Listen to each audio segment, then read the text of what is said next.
So another thing we have to deal with in the dating world is younger women are trying to look older sometimes.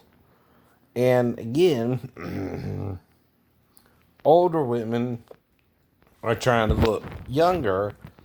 And that's why we're caught in this pedophilia dating the right age woman in the first place, right? Right. Now, men do the same thing, though. Don't think we don't. We try to look younger when we're getting older, and again, people mess with you about your hair if you're a man, or you're this, or you're that. Trying to make it on a new shoe. Why is that? Why is that? Looks like I got an okay hair for the hair, right? Mine, right? I'm not worried about it.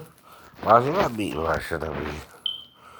I mean, it looks the same as me as 13 to 25 years ago, maybe. I don't know. I ain't worried about it. But you're trying to make me worry about it, it seems. That's okay. I ain't gonna worry about it still. I'll just talk to you like you don't know me. Or you don't own me. I'm not your little toy. You don't own me. I'm just another boy. Alright. That works. And again,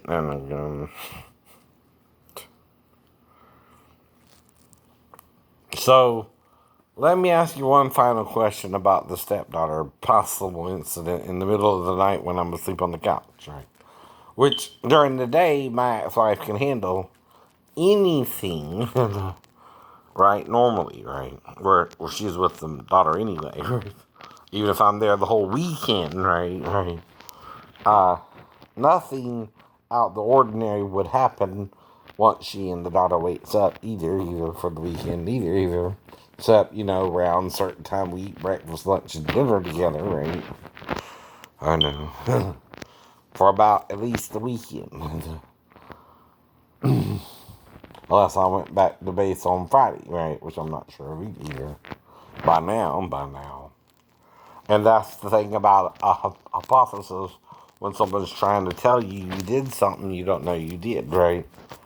Now, but the only way I can figure out this would happen is if I didn't see the mother in there with the daughter as she went to the bathroom or something, right? You see where I'm going with that? Right.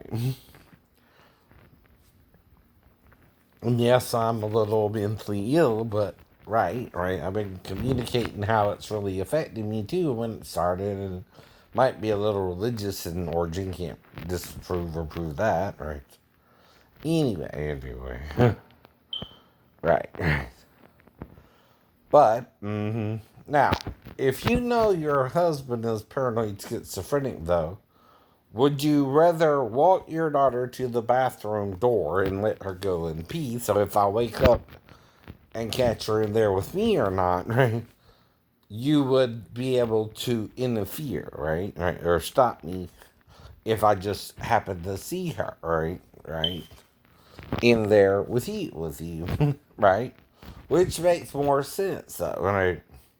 Is the question as well. Would you escort your daughter to the bathroom or me not see you and go over and think she needed help with me? All right, by me.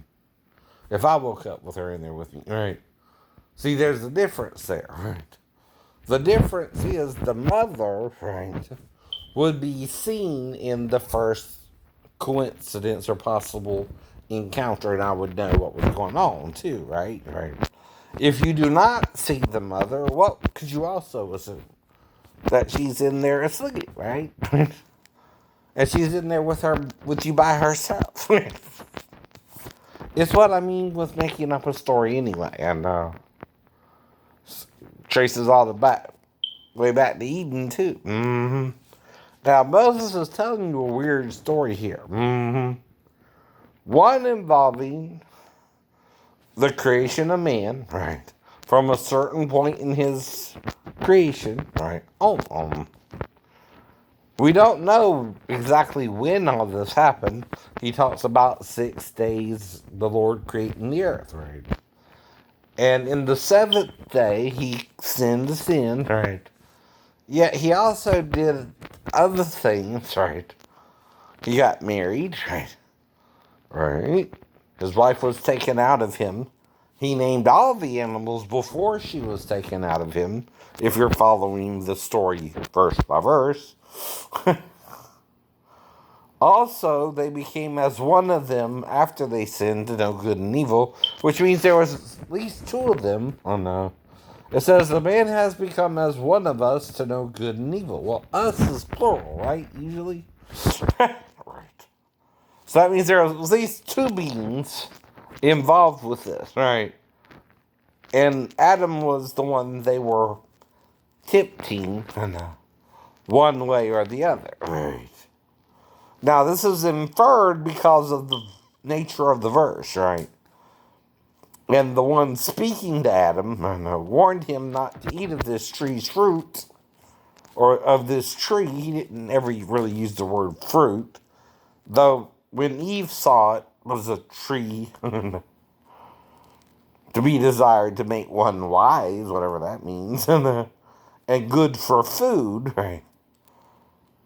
If she were to eat of it, right? Which, if it was a hermaphrodite and she had had her own children, it could both help her with breastfeeding, and if it had a penis that looked like a serpent to her, without testicles underneath, as a true hermaphrodite does, if you've ever seen one, even in the pornos, right? Which, technically, I'm sorry, that's the only place you can see one. They're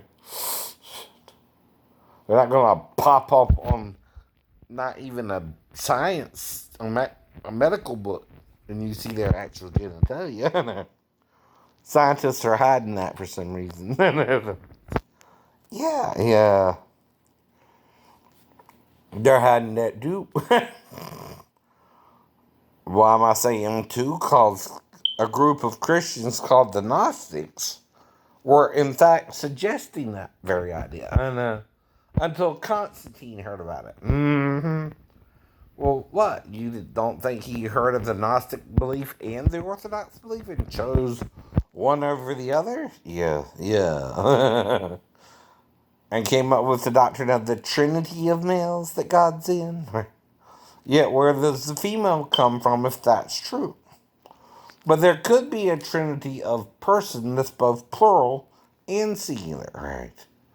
That's if he's androgynous, male and female, right?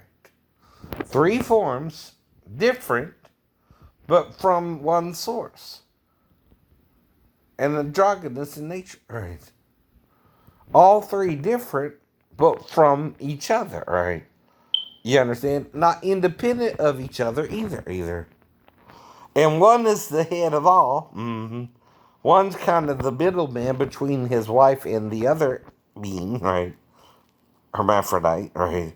And then the other is the mediator between her husband and her children, right? Who are usually male or female too, right? Or male and female, and Eden then became male, and then a female might have been conceived by the hermaphroditic being in Eden. And then all of a sudden you have a family. A dysfunctional family where one brother kills the other brother, probably over the girl, huh? Why not? None of that makes sense, huh? No. Because you've been told a half-truth about it, right?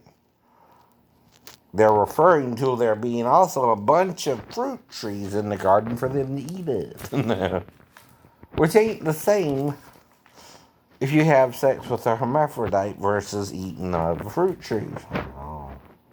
And I have seen them have sex with each other and a male and female. And they can do it all. to with you. You can get their vagina, butthole, and they have a penis and can get you too. So if you're a male too.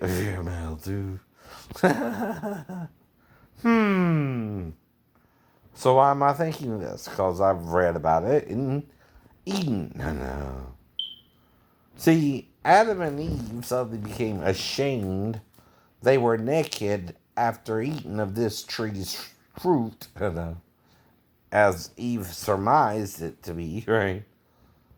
And yet, she's the female.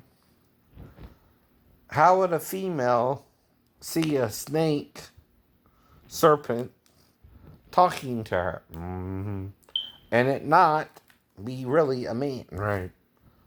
So you name me one serpent from Eden to today that can talk to you. Not even the serpent over Lord Buddha spoke to him, did it? No. I guess not. Or did it? No. I don't know. I heard something about that, though. Exactly. But can a serpent talk to a woman? Or could a hermaphrodite, with his penis erect near a tree limb, make its penis look like a serpent? Right. To the woman looking at him from in front of the tree, and he's behind the tree. Right. And talk to her to seduce her or beguile her into having sex with him. I don't think it's impossible. But a lot of people are apparently uncomfortable with the idea, especially the Romans who became Catholic in their nature. See, they can't deal with a hermaphroditic God over them because most people are on the planet Earth worship the male above the female. I know. Well, that could be why you're getting in trouble. I know. Men can be either godly or beasts. Right? You know what I mean? They can be good and evil at the same time. They can even lie to you about something and persist in that lie, even if you discover, oh, they've been lying the whole time, right? They can't handle the truth. They can't handle the truth. Right, old dude. Haha. Yeah, that's what it sounds like to me. What it sounds like to me. You want to pretend biting a piece of fruit would make you aware you're naked and make you ashamed. How? If you're talking about a fruit from a fruit tree, I mean, I've never bitten into an apple and felt ashamed of my nudity. No. But you want to believe that bullshit story, okay. Not a more logical one that they had sex with an androgynous being on the earth, right? Who impregnated Eve and got pregnant by Adam and did he mean to stop? Now, if you're a virgin too, right, that wouldn't make you ashamed and naked, and you wouldn't notice you were naked and ashamed afterwards. Yes. When the tree came back, the tree of life came back. I know. The tree in the middle of the garden, walking up and down in the cool of the day. And Adam heard him walking in the garden as he approached him. Right? Jews and Christians? Are you missing the story too? Yes. Right. We all are, aren't we? I don't know. So again, right. That's the problem. You can't handle the true nature of our sin with Satan. Right. Could have been sexual. The tree of life left and went back into heaven. Right. Came back in the form of Jesus Christ, being that the Father made Jesus an embryo and planted his body within the womb of the Virgin Mary. Right. Now, right. Now that would be called what we call today surrogacy. Mary was neither his mother nor Was Joseph his father? Now, you might could suggest a hermaphrodite trickster, again, right, who played the role to Mary as the role was played to Adam and Eve. I don't know. But that would be the only way she could be born of a woman who knew no man. Man. I am El No Man. No man. El Loish. No man. No man. No man. It's not man. It's no man. No man. No Adam after the fall either. I do not lie and repent, says the Lord. Right. Other Wizard of Light.